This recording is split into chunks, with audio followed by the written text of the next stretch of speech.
The following video is a conversation with Alex West, successful digital entrepreneur having achieved incredible results after having failed 19 different projects. We spoke about what we expect from the economy of the future. This is the first episode of our list of interviews with digital entrepreneurs here in Las Palmas, the Gran Canaria, where I live. I am here with my friend Ercole, Hercules, Eracles, whatever you want to call him. Well, on the internet I'm Eracle, like Oracle, but with the E. Yeah, it's kind of a strange name. So Eracle. So we've been friends now for around 2 months. So what happened? How did we meet? I think it was through my blog or something. Well, it's strange. It's strange because we met on Twitter.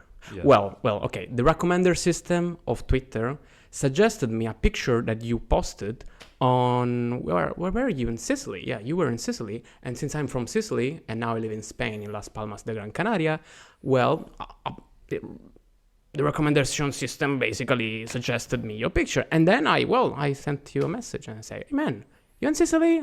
Look, there is Las Palmas de Gran Canaria, which is better, well, especially for the nomading scene, etc., the digital nomad ecosystem, etc.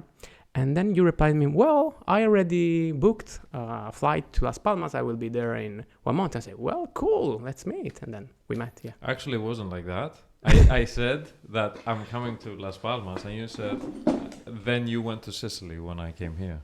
We changed places again. Okay. And then I arrived and you were here again. But anyway, yeah, that was super cool. And why don't you just introduce yourself a little bit, right? So you've been building products for some time now. You're freelancing, right? And you've been nomading for many years. Yeah, long story. I work remotely since 6 years now. And I was before a digital nomad. Then after 6 years of nomading, then you realize, man, you have to slow down, settle down a bit, having static friendship. Well, sorry, I shouldn't say static, but at least more concrete relationships. And you kind of cannot do it if you travel so much. And that's the point. And then I decided basically to settle down. I went to Sicily. I tried because I'm from Sicily, even though I studied and lived for 10 years in Tuscany. So I cannot feel myself 100% Sicilian. And then I went to Sicily 4 years or 5 years ago. I went back home. I had some family stuff to fix. I fixed it. Then COVID and the pandemic, came. And after that, the first opportunity, I took my flight. I went here, and I realized, okay, this is the place there is no best place in absolute. It's the best place for you at the your objectives. Your objectives basically are the one in lead on the place you choose to live. And for instance, people went to reduce their living costs, and so they go to Southeast Asia, for instance. Instead, what I wanted to do, it's strange because I wanted to do, apart from doing many products and being inspired by an ecosystem environment, people like you. That's why I contacted you, because people like us, when we get each other, we can get together, we inspired. We're doing a podcast right now, which was my second objective of my years, apart from doing products and experimenting, also like doing podcasts, because we lived in the lockdown, in the period of lockdown, we lived this moment. For instance, I lived alone because I had a place to stay during those lockdowns in Italy that were, quite strong. And at the end of the day, by being alone, you become being friend of the people you see in YouTube, because I know how it looks like working remotely. I knew how sometimes can be, I wouldn't say depressive, but it's not so happy to work home. And so when we had the lockdown, I decided to, I'm gonna take a sabbatical, in the sense that I was studying at university again, because I already have a bachelor degree and a master's degree, but then I would, after some years of remote working experience, I decided to get back to university and study statistics, which is amazing. But the point is that I basically stopped working that year. I said, okay, let's lower down my stress levels. Everything that can stress me, fuck off. I will wait that this thing is gonna finish, it's gonna end, and then I will start it again. And so what happened was that I was living YouTube. So that's how I improved my English. I mean, I'm Italian, I know Spanish, and I mean, I'm also Sicilian, so I kind of I can understand Sicilian dialect, but that's not the point. The point is that I improved my English because of that, and that was one of the objectives of living in the YouTube, which this thing that I just said opens us to a lot of interesting ideas like metaverse, but those are kind of other subjects. So yeah. One thing I should say is that, dude, you're not the stereotypical Sicilian. Because I lived in Sicily for 1 year, and man, no one speaks English. Everyone is super loud. Well, they have what they call like a Sicilian attitude or like a Mediterranean temperament, which is basically a polite way of saying they're assholes. Well, not all of them. Yeah, some of them are educated, of the course. same with Greece and Greek people, you know. They're lovely, but they can be also like very loud and very tiring at some point. Educated and well-mannered. There are both. I mean, well-mannered people there are also, you know. But yeah, I wouldn't say a majority, but a lot of people are loud. Yeah. Yes, and of course I'm joking about the asshole thing, but it's funny how they frame it. But what was the biggest thing that you eliminated and it took a lot of stress out of your life? Oh, okay. I mean, it took a lot of stress to eliminating it, or did it?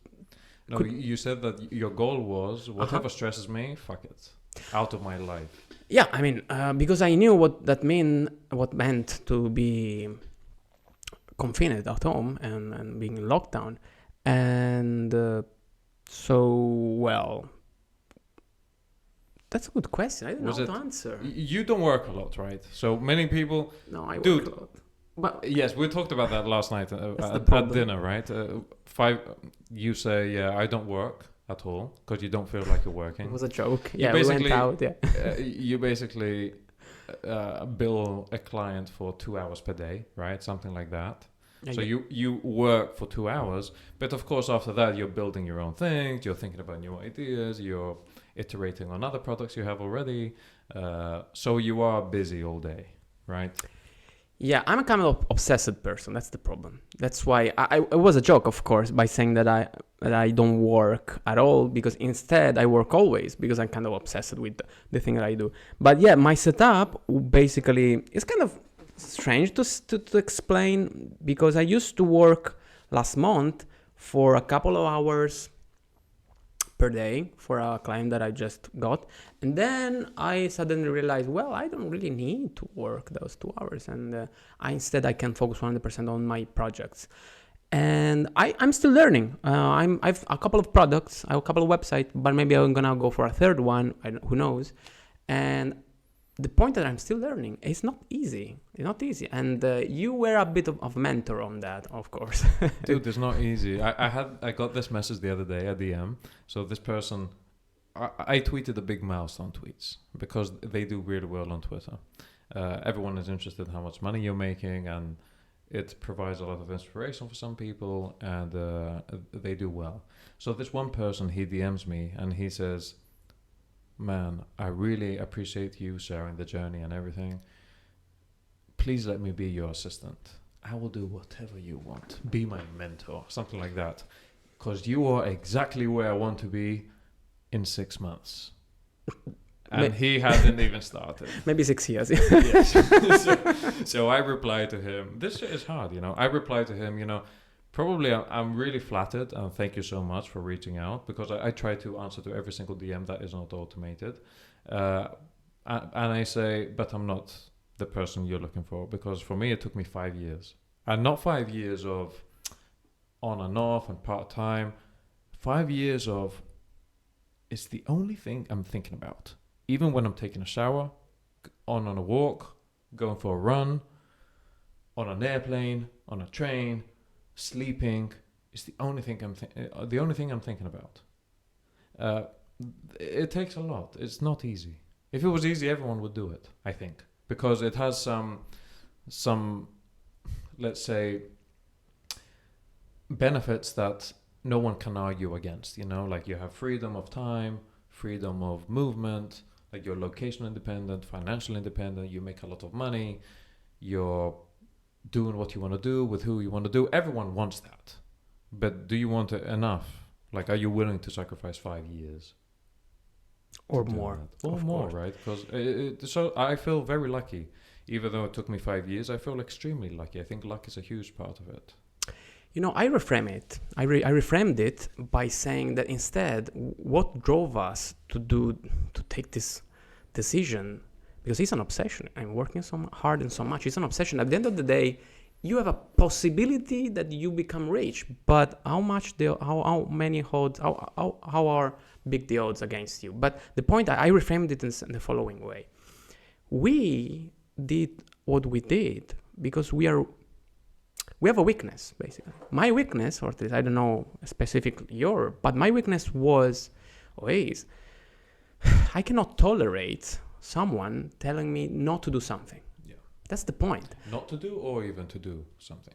More because I'm a person with a lot of initiative, a lot of ideas, maybe too much, which is cool for some point of views, but I always not tolerated that somebody told me, no, you shouldn't do this.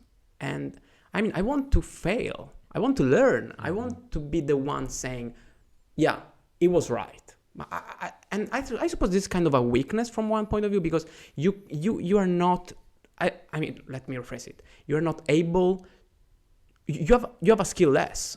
And this skill that you are missing is that in this situation you could say, yes, I agree, and nothing bad happens. And says that, I mean, it sounds like a meanness, but but yeah. So it's a weakness. It can be weakness. It's a weakness. And that is only one aspect of it, right? Like many people, maybe even including myself, is insecurity, ego. You know, you want to prove that you can do it. You don't want to work for someone else. Many different things. Well, if we did it, it's because we could have done it. But I would, because you also the other day mentioned this thing of insecurity, because I mean, everybody is kind of affected by, I mean, we don't learn at school what is insecurity is. So I searched on Google, or at least I tried to search some time ago, like research. And I discovered that the word insecurity means that you basically don't know what's the future, or at least you look like somebody who doesn't know what to expect from the future. And so you cannot take a decision. You cannot make any decision because you are insecure. But I don't think you're insecure, man. Probably we had the wrong definition of insecurity. And also because if you don't know what to expect from the future, how could you be an entrepreneur? You would be scared, you know? So insecure people, they don't even go outside, like, go outside of their homes. And so maybe security, I'm not sure. Maybe it's not the right word. Yeah. And that's the thing with vocabulary. I think our vocabulary is very limited. Like stress is another word, for example. Like, what is stress? Like, I can name you 5 different types of stress right now, just off the top of my head. Creative stress, existential, like angst.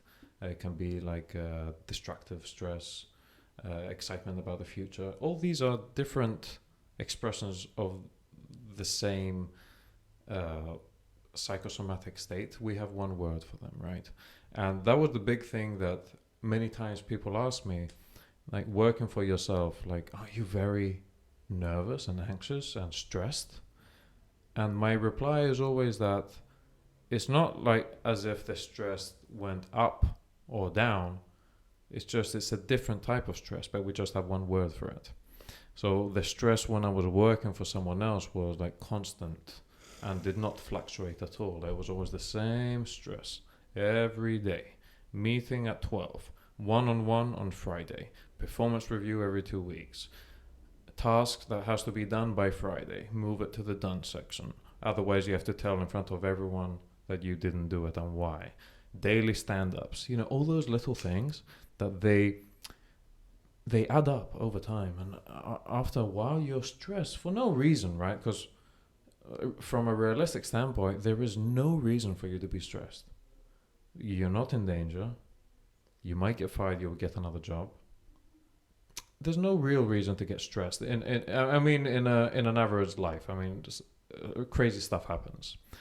But when working for myself, it wasn't that my stress went up or down. If anything, I was wearing a Fitbit, and my heart rate went down 10 beats per minute after I quit my job. Okay. Oh, yeah, man. I experienced the same. So I was calmer. Yeah. Even though at this point, I was eating what I hunt and hunting what I eat. So I would have been a lot more stressed. Instead, no. No. It was just different stress.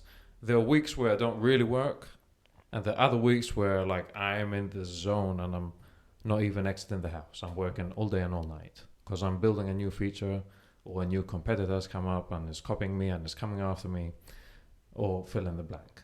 So what you said about insecurity, I think is very accurate. That maybe it's not the right word. I don't feel insecure if the definition is like that. I would say that it's ego then. Maybe that is the correct thing. We want to build something. We want to create something big. Or just something, create something. Why do we have that? Why do you think you have the need to build things? Have you ever heard about the young archetypes? Yes, but what are they exactly? Let me introduce that. Basically, are those things, Jung studied. Okay, maybe I mean, by searching on Google, it would be easier for the listeners. But the point is that we have natively some types of stereotypes, or no, I wouldn't say stereotypes, like types of things that we can recognize, roles in society.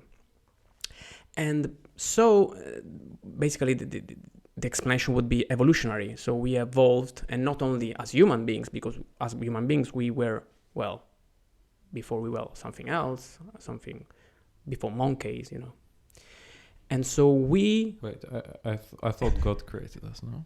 Pardon? God created us, no? Crazy? God created us. I'm not Christian.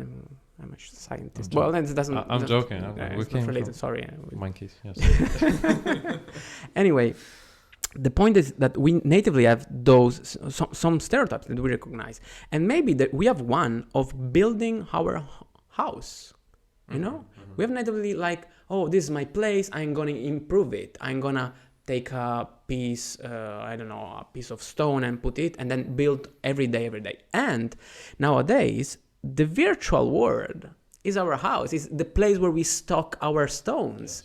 Yes. And I tweet, we tweet about technical stuff. And for instance, my pinned tweet right now is everybody should own a data pipeline, because I think that the future is, or the value of the next economies the next economy will be on data. Well, we already know that, but the ability to take data, public data, store them, apply machine learning on top of them, and then sell it or giving them for free as a service, like a website, is kind of an amazing thing to own. Is kind of an amazing thing that creates value. And the point is that my two servers, because at the moment I only have two servers, but maybe they will grow up in number in the future. But I feel them like my home. I'm building every product on the same infrastructure. Maybe one day we'll put Kubernetes, which is a technology that it's too far away from the topic of this podcast. But the point is piling up stuff. And so, probably we have that in natively, like young archetypes or something that drive us. But I have a question for you. Yeah. What motivates you on starting a podcast? What motivates me is that there have been so many times where we're out for dinner or out for a drink, and we have these super cool conversations that I'm sure there are, even if there are 2 or 3 people out there, but I think there are a lot more. Because in our it might be like a little bubble where we're living in, like this little indie maker. It is little. Las Palmas is a little bubble. We live in our world, so everyone should come. Like every indie maker should come to Las Palmas, and then we will. Maybe not even Las Palmas. Like I mean, like in the cloud, right? Our little bubble in the cloud, which is tech Twitter, indie tech scene. Name it whatever way you want to name it. But even though it's a small bubble relative to other industries, there's still thousands of people. And I am certain that these conversations we have, other people might be interested to listen to. But even if they're not, that's the beautiful thing of my approach, in my opinion, that I have completely separated my passions from my revenue generating activities. Even though I love running my business, I'm never gonna try to make this my passion. I don't care if 0 people listen to it. Maybe my ego gets affected, but I don't think so.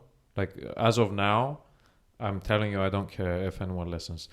So to answer your question, the reason why I'm recording these things is because there have been many times where I'm outside, we're talking, and this has happened with you as well, and I'm saying to myself, fuck man, this would be so cool if we had this, because this is so interesting. I'm certain that other people would be interested to talk about the same thing or listen to it. Plus also that the years go by, and the older we get, the faster the years seem to move forward. And for example, if my father had recorded a few podcasts when he was in his 20s or 30s, and he's talking about life, sex, monogamy, having kids, would I sit down to listen to him? And I think I would. So I think it's a very nice thing to do. Or even look back on yourself, like in 10 years' time. See how much you've changed. See how much of a baby face you had. So all those reasons. But, let me rephrase it. We are developers because you also studied development. Mm-hmm. And so nowadays being a developer, coding is like a very cool thing. Everybody wants to be a developer. It's not true, but of course everybody wants to have a job, and we are automating basically all the jobs, or not all, but probably in the future we will. And as far as I could understand, being a developer or having the mastery of taking those tools in order to create products or to create value or to solve your own problems and create value for yourself, that's a key point. So I would I wouldn't call somebody who has those skills like a developer, even though the developers are at the moment, and also the people that use no code tools, of course. But the point is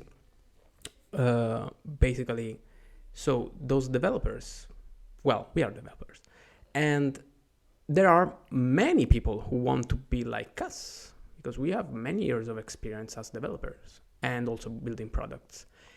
And so now I'm kind of drawing a circle of all developers, and then there is the rest of the world, which is not only in our small bubble where we live.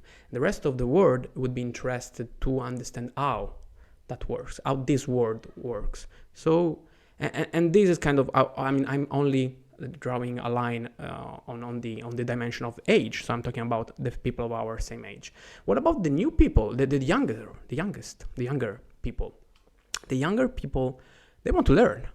They want to learn how to become this 35 years old, very cool, who lives in Las Palmas, Gran Canaria, or who lives as a digital nomad, who doesn't work so hard because he had the skills.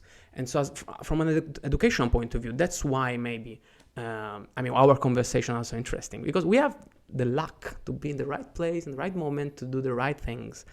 And but I have another question, like the continuation question for the previous one, that was what drove you. But what do you think? What like the future is going to be? I mean, the economy is going to move. It's going to move as a content creator economy. That's kind of a question that probably I already asked you. It's going to move as a content creator economy where everybody, in order to market what do they sell, even a small business, a restaurant, a person who does this thing with his hands and want to sell on internet, they want to market it. And there are ways to market, like really Instagram Reels or TikTok stories or tweeting. It depends if your audience is interested to this thing that you do by hand anyway.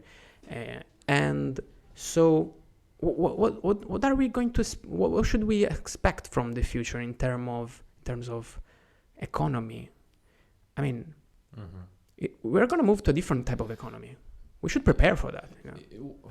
First of all, human beings have a terrible track record of predicting the future, for the simple reason, so simple, with a finite data set of past events, how can you predict a future that has unlimited possibilities. Yeah. You're not able to predict. And historically, we have been really bad. However, what I see, and I see many people that I respect and are a lot smarter than me say, and here I'll be quoting heavily Naval, for example, is one of them, is that... Very smart guy. Yes, he is super smart. That the optimal size of the firm is shrinking all the time. What took 20 people, I swear to God, if you see how much automation I've built into CyberLeads, I want you to tell me truthfully, if I had zero code, how many people it would take to run this business. I think it would take 20 people. And I am solo with one assistant because I'm automating. So everything is shrinking all the time. At the same time, and this is not Naval, just to stop the quoting, I don't want to put words in his mouth. What I am noticing is that everything is being commoditized. In the past, commoditized as in it's nothing. It used to be super difficult to get, now it's easy. Example, it used to be very difficult to build a startup. 10 years ago, it was a lot more difficult than today. You didn't have Ercole, you didn't have, maybe you did 10 years ago, but let's say 20 years ago. 20 years ago, you needed capital to start any software business, or you needed servers locally. There wasn't the cloud yet, as it is today, where you rent a server in San Francisco that's running on the 5th floor on the 3rd shelf in the Amazon AWS servers. Yeah, my servers are in London, by the way. What? My servers are in London. Okay. Yes. Sorry for interrupting. Regardless. It wasn't like that. Now you pay $5 per month. So everything is becoming commoditized. You can build a full-blown Airbnb clone with no code in a weekend. Think about that. You can build Airbnb clone with no code in a weekend. You can. So tech has been commoditized. What I think is gonna accelerate is barriers to entry are gonna drop from everywhere, and the only thing that cannot be commoditized is trust and attention. You can pay for ads, but it's a race. Prices are going to go up as more people join. So I think that the game we're going to be playing is, they've coined it already, the attention economy. Yeah. That's why I think it's gonna take crazy, like, businesses in the future are gonna be like influencers, faces of company, like Joe Rogan's, or like you're influencer and you run a B2B company. I think it's gonna be like that. It's gonna be full of social media influencers with companies on the back end, making millions, and maybe they have 5 contractors. Okay, but then we are talking about the big actors. What about the small? They are small. They're by themselves, solo. Yeah, I mean, they are small in terms of number of employees, but not in terms of revenue. I mean, what do you mean? How small do you mean? Like a restaurant. Oh, I'm so biased towards tech that I don't even think about in general the economy. Is that what you mean? Imagine that one day, or probably in the next 10 years, they're gonna be selling those robots that they basically cook, like in industries. But we will drop down the price of those robots, and then every restaurant or every person will be able to buy that, download a bunch of open source models for cooking. I understand exactly what you mean. So the automation, that part. Yes. But then, I mean, are we all going to be able to own the robots? I was going to say exactly that.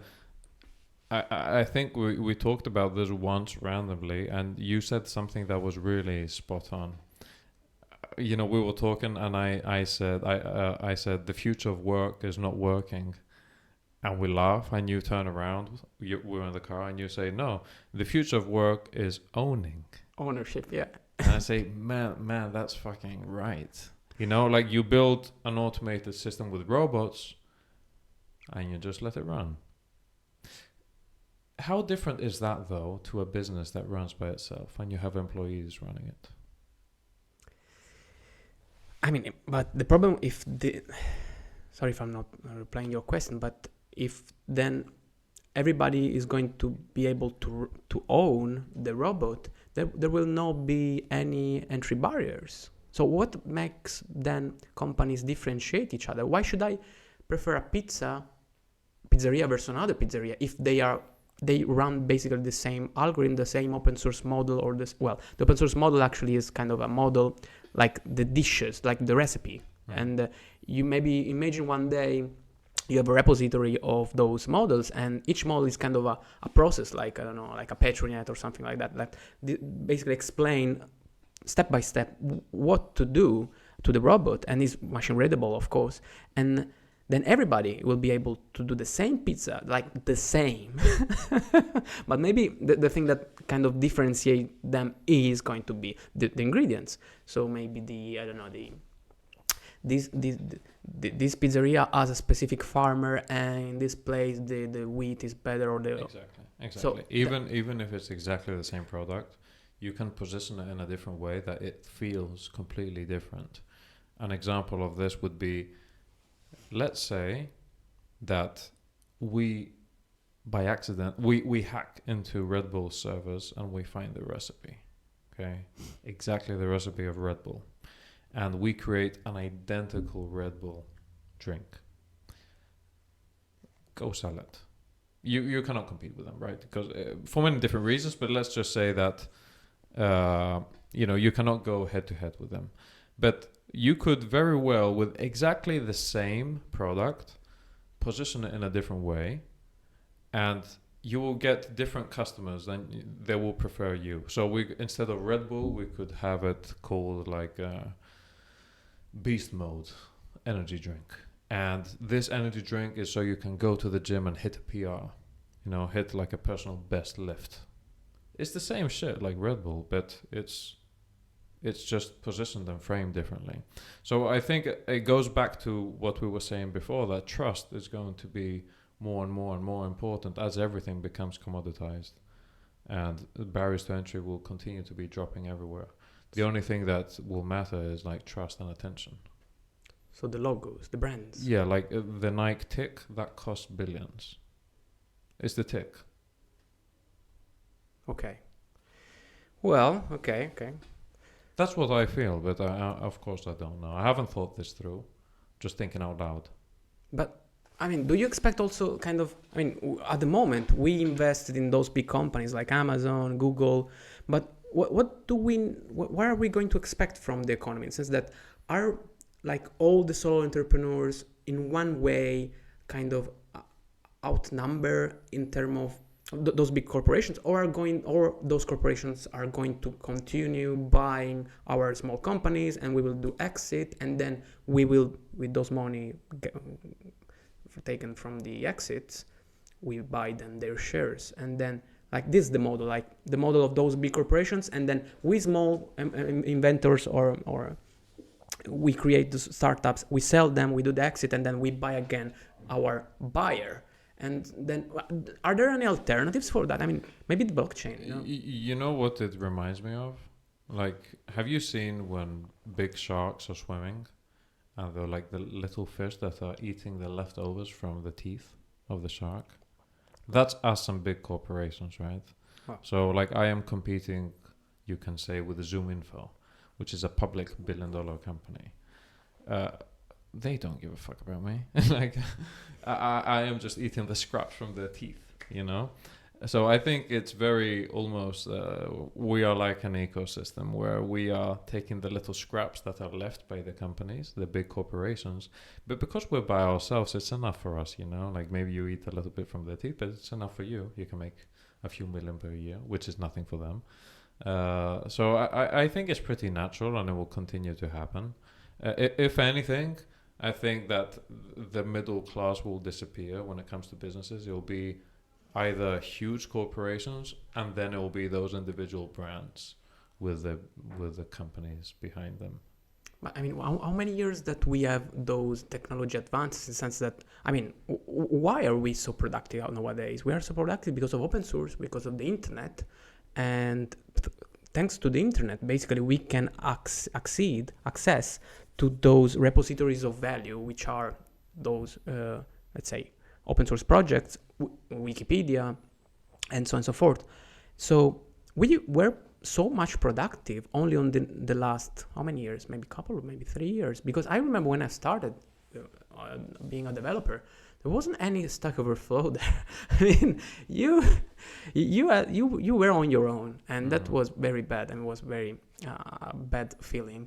But the point is, if we went so fast in the last 2 years, I expect that the next 2 years, maybe, or maybe in next year, a huge amount of population and people will start leveraging those tools, those open source tools, to create value, to create products. And then what they only want to do is that moving away from the lower class to the high level.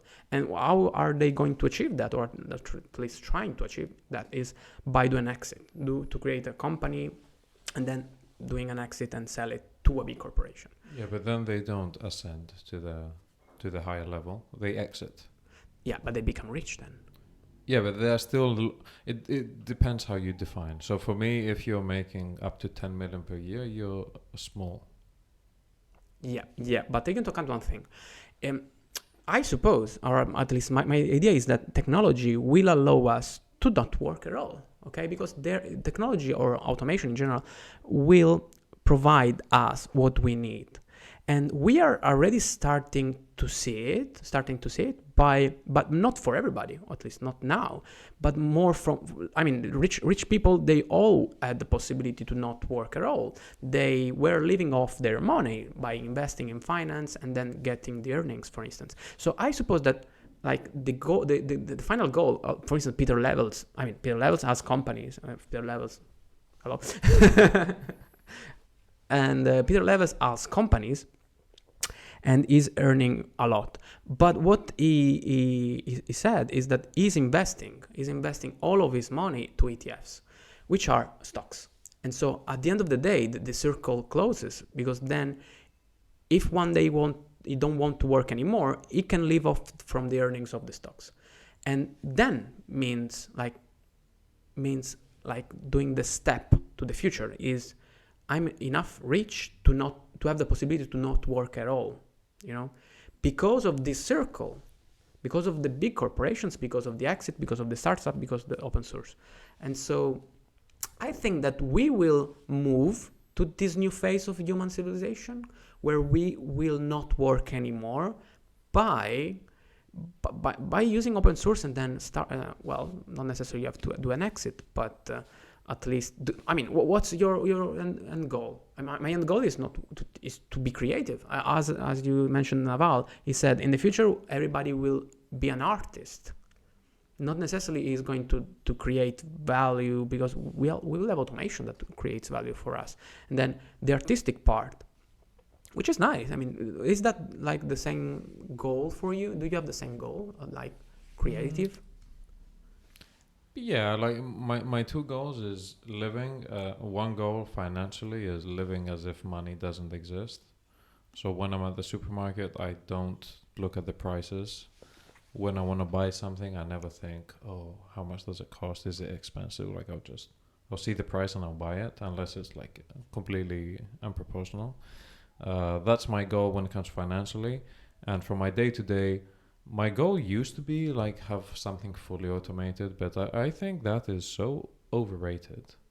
That my new goal now is to work until lunch break, like work for 4 hours per day. Because I have realized, and this is interesting as well, there have been so many articles from 100 years ago in newspapers where they're talking about automation, and they're saying that by the year 2000, so many things will be automated that humans will not be working. Fast forward to today, we have more automation than ever before, and we are working more than ever before. I think it goes back to that archetype of Carl Jung that you were talking about, that we have this inherent need to do stuff. I find a stick, I want to collect that stick, it might be useful in the future. These rocks, let me put them there. Let me build a shelter. Let me improve this. Let me improve that. Let me build a fishing rod. Now let me build a net. Now let me build 2 nets. Now let me build a little system. How can I get more fish? I think that is very human. Almost like ant-like ants. So I think that there will never be a time where we don't work. If anything, I think we will be like you are now. So I think that you are a little bit ahead of your zeitgeist, of your era, in that I believe in the future. Thank you. Work, which is something that you don't want to do, but you do it regardless, will come down a lot. And the rest of the time, you will be doing stuff, but it won't be things you don't enjoy doing. So, and that is also my goal. Like, okay, work until lunch break, but also in that period, do things you enjoy. You know, that's my goal. The rest, delegate or eliminate or automate. Well, today I contributed to an open source project, like for fun. Well, because I need, or at least I would like to experiment. Yeah, I have kind of this experiment thing.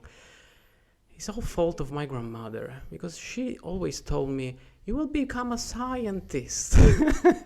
Yeah. What your grandmother were telling you, like to feed your goals. My grandmother, so or at least anybody else, like. my grandmother and my father were both architects in Greece.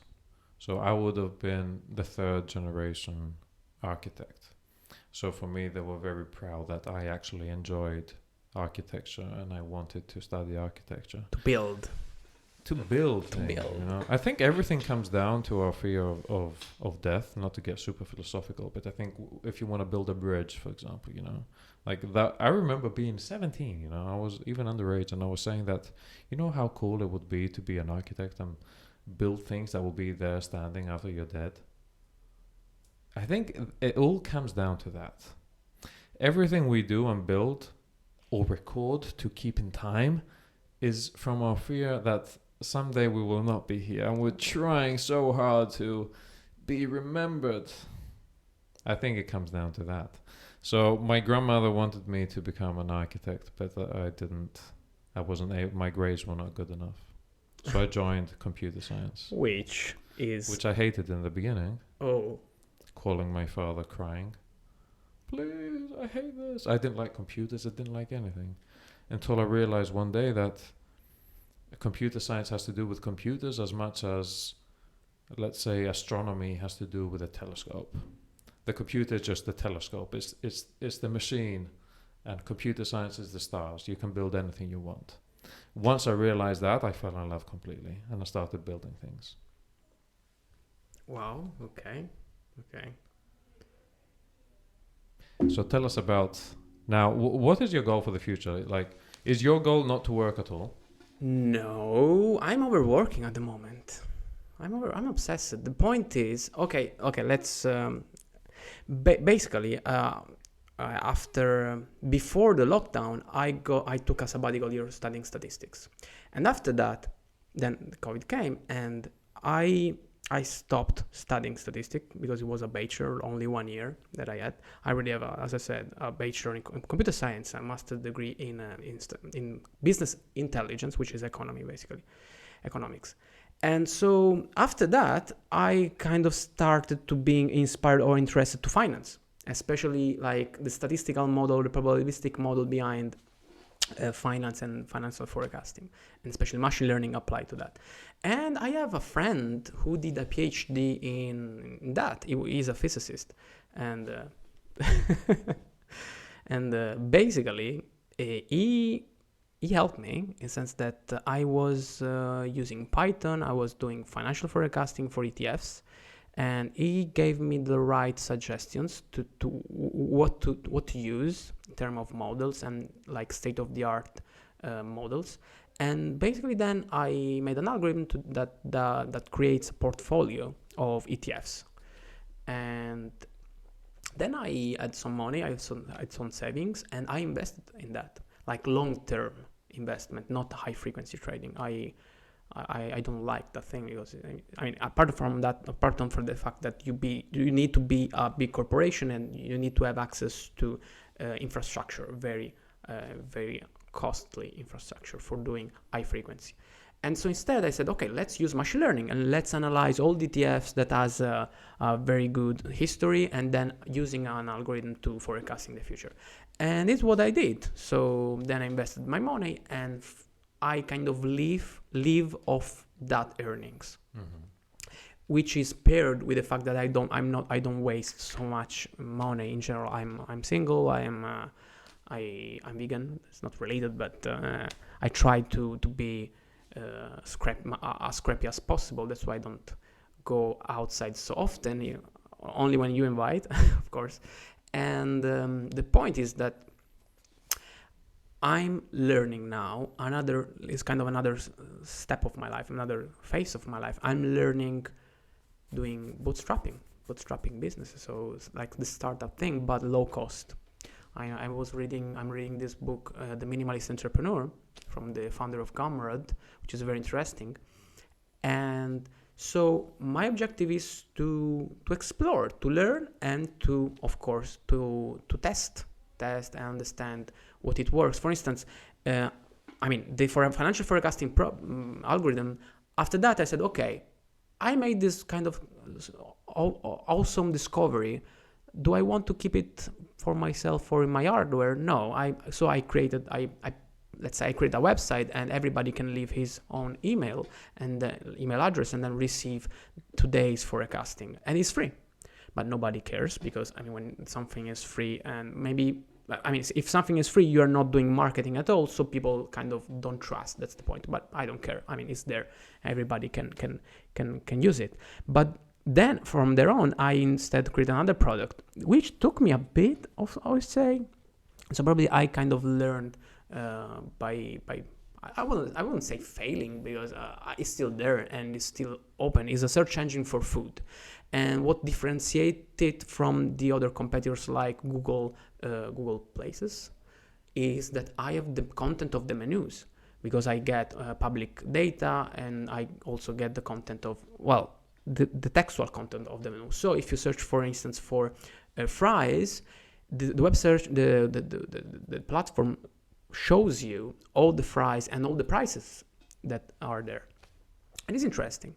But then we had this interesting conversation, because I'm building a B2C product, and you told me, man, okay, B2B is cool, but you don't make so much money on top of that. It's difficult. And I said, you're right. And then we started analyzing the problem, and I have those 300,000 restaurants, the data of 300,000 restaurants, and I said, okay, who could be interested on those data? And I realized maybe the restaurant suppliers. But then I asked myself, okay, should I market this to all the restaurant suppliers? Do I want to put my face on that? It's long, because you should start a marketing thing, also maybe, going to the social networks, but at least the restaurant world is not my world. I never worked in that world. That's the pain point, that I have to learn everything from that on. And now I'm in the moment on saying, okay, I could do that. But what if maybe I learned something from this experience, Learning, also because, in the meanwhile, I work on the infrastructure, because half of my time is marketing, of course, in the sense that I do communication, I tweet on Twitter, and I do this kind of low cost, low budget marketing. But the rest of my time, 25% is new features, and 25% is infrastructure, which is shared with the other financial forecasting algorithm. The point is that I have this infrastructure, as I said before, is data pipeline that I own a data pipeline. And the point is, I can basically take every data in the world, saving, storing, applying machine learning on top of that, and then sell it again. And the point is, understand what to create and who can have the most value from it, or from I could create. And that's the point. So at the moment, I'm kind of in a stop moment, saying, okay, now I finish it. I ended the MVP, if you want to call it MVP. It's more than MVP. It's a fully functional product. And before pivoting, maybe I should start a new project. I know it looks crazy, but it's also what, we follow a lot of people in Twitter, for instance, the Vassallo.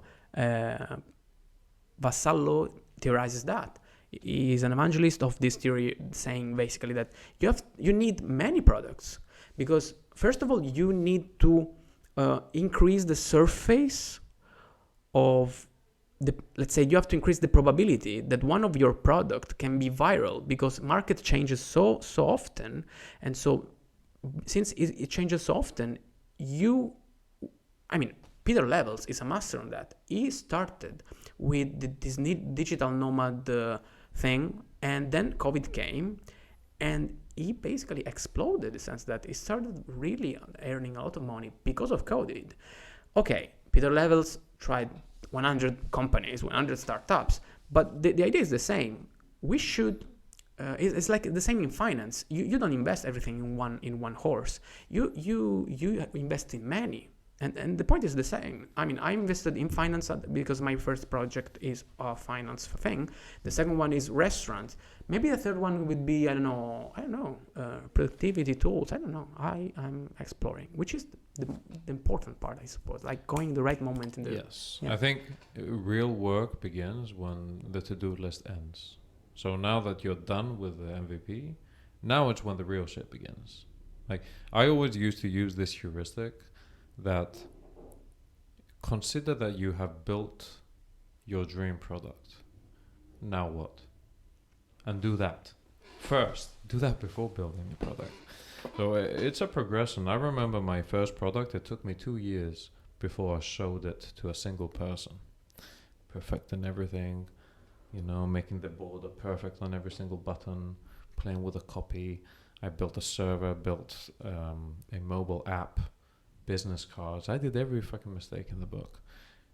Fast forward, now it doesn't feel a lot. Fast forward just 2 years later, I built Cyberleads, which I launched without even building anything, and I reached $100 per month. Fast forward another 2 years later, 2 years into running Cyberleads, I launched this productized service on top. I was making 100,000 per year before I even started building anything. So it's a progression where you go from building first, then marketing, and then earning money, to first market, then earn money, then build it. So it's like going the other way around. Regarding what you said about number of projects, I've always advocated for shotgun approach. Like shoot, throw spaghetti on the wall, one of them sticks, focus on that solely.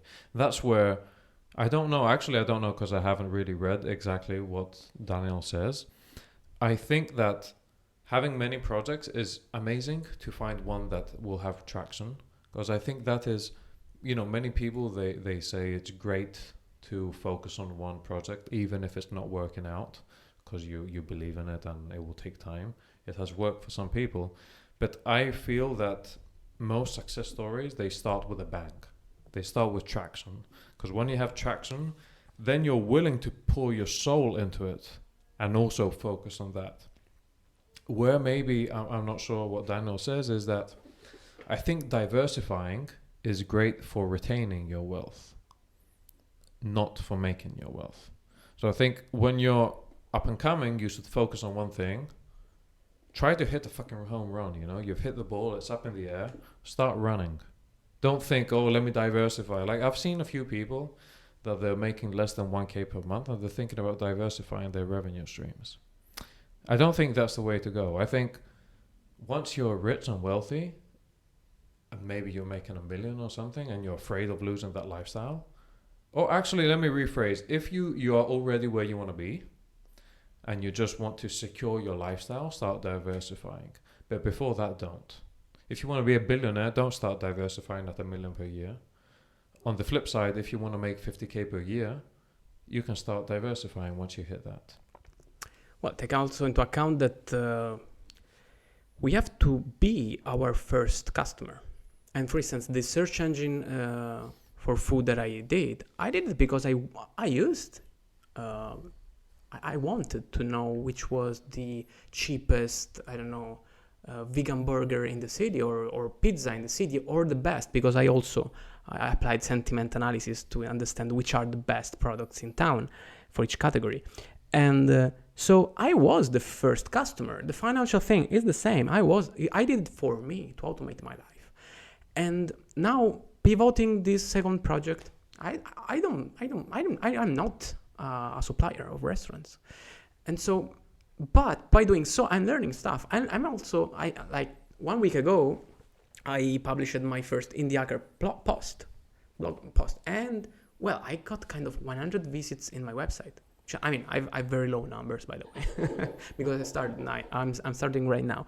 But the point is, I'm learning those tricks, and I have the infrastructure. I can really create a product with that uses machine learning, because I have a Jupyter notebook. I mean, the thing that I basically created the infrastructure, but not got too much technical on that. But the point is that now I'm ready to build very fast AI-based products.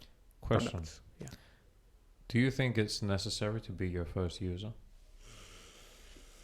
Well, no, it's not necessary, but it's the easiest thing to do. Yeah, I think it's one of those myths that really makes people not do something. So some people, they find like a good idea, maybe they want to jump into that market, and they say, well, not me, I don't know about that, you know. And it would have been the same for me when I started Cyberleads. I did not run an agency at the time, even though I sold to agencies. I did not do cold outbound at the time, cold emails. I sold email contacts. And when I started an agency and I was charging people 2K per month, I felt imposter syndrome again. I think the imposter syndrome is a wall you have to fucking bomb and walk through it.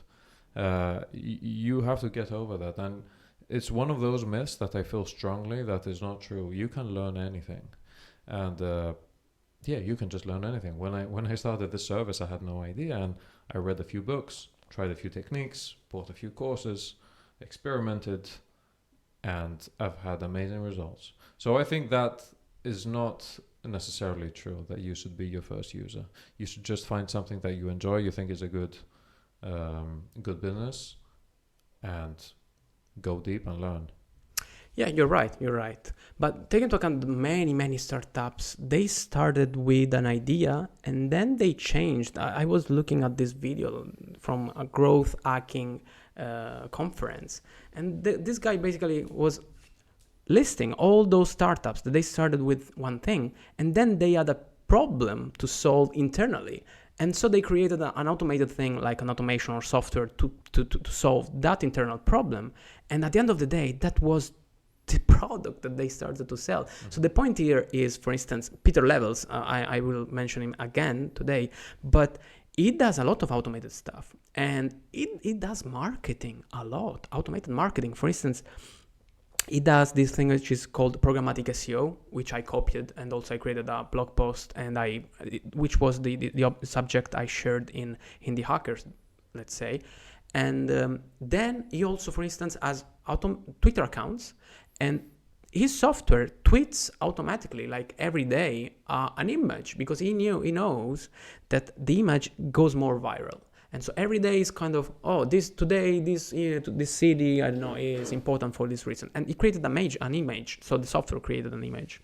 So the point is, now maybe my next product will be a growth hacking tool, and I will use it for both of my products that I have, and then I will also sell it. And that's the point. So you're also automated your past products, and plus you're adding a new one. So, well, let's see what happens. I'm still exploring. Yeah, actually, just the other day, someone commented on a post of mine. He said, because I was talking about how it would be preferable if you go B2B and you raise your prices in general.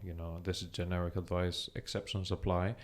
And someone said, what if I cannot find any B2B ideas? And I said simply, well, start building your B2C ideas. And while you're building them, B2B ideas come organically. Because at this point, you're sort of like a business, right? Yeah. So actually, that is the reason why I went towards the lead generation market. I was trying to build this specific software in the cybersecurity market, and I was looking for cybersecurity consultants to have a chat with and get some feedback on my idea before building it, because it was going to be a very heavy tech product. So I was scraping GitHub by hand, and reaching out to them. And I got on a call with 10 people and I got some amazing feedback. And that was the first time ever that I said, you know what, if someone provided me with leads every month, specifically what I wanted, I would pay $50 per month. And that's how I went. So you fail forwards. That is the way you progress, I believe. Oh, and then my anecdotal experience that you have to fail many, many times and your ideas get better and better and better. And then at some point you go from 2 years building a product to making 100K per year without even building anything to who knows in the future where your skill set will take you. Automation, man, it goes more than exponentially. I mean, goes less than exponentially, but no, well, it grows a lot. Yes. But the point is also, for instance, I was looking at this podcast where you were mentioning it is like the 1 million company. How is it called this? My First Million. My First Million, and like the yesterday's episode, and the guy basically said, I have a lot of business ideas using new tools that are out there, and those tools are basically, for instance, DALL-E, so image creation using AI, which is amazing, and for marketing and growth marketing, it could be super cool because those things go viral. And for instance, another idea was recreating voices of people like Jordan Peterson, for example. Basically, this guy basically made the listeners listen a fake Jordan Peterson voice. It was basically, and this voice was telling your product, was talking about your product, and those are kind of super cool opportunities nowadays. So that's why we shouldn't. The point of creating many products is not only to how do you call it, like having more product, like diversify. It's not only diversify. It's that technology goes so fast, innovates so fast that then you will have more added value by creating a new product because of new technology advance. That's the point. And so, well, man, amazing moment to be alive, huh? Yeah, it's gonna be crazy. It's getting crazy. AI, everything. Like in the beginning, like with the printing press and the factories, we automated manual work. Then with software, we automated like work, not physical labor with factories. With software, like intellectual work, and now with AI, it seems like we're going to automate creative work, and I don't know what is left afterwards. What cannot be automated? But in any way, it's going to be very, very exciting times. Listen, man, thank you so much for coming on here. We could be talking for hours, but I'm trying to keep these short. We're going out for dinner now. We're going to continue talking. Yeah. And actually, one of my biggest fears is that, you know, like maybe the real conversation will be at dinner. Yeah. But I think we did a good representation of what we generally talk about when we're out having fun. Yeah, that's why I suggest everybody to come and join us in Las Palmas, because a great place is the first city in the nomadlist.com, well, which is the Peter's Levels.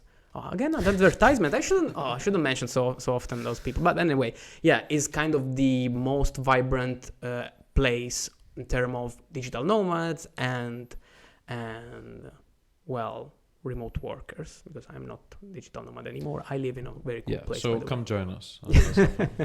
Thanks, man. Yeah, thanks to you. Yes.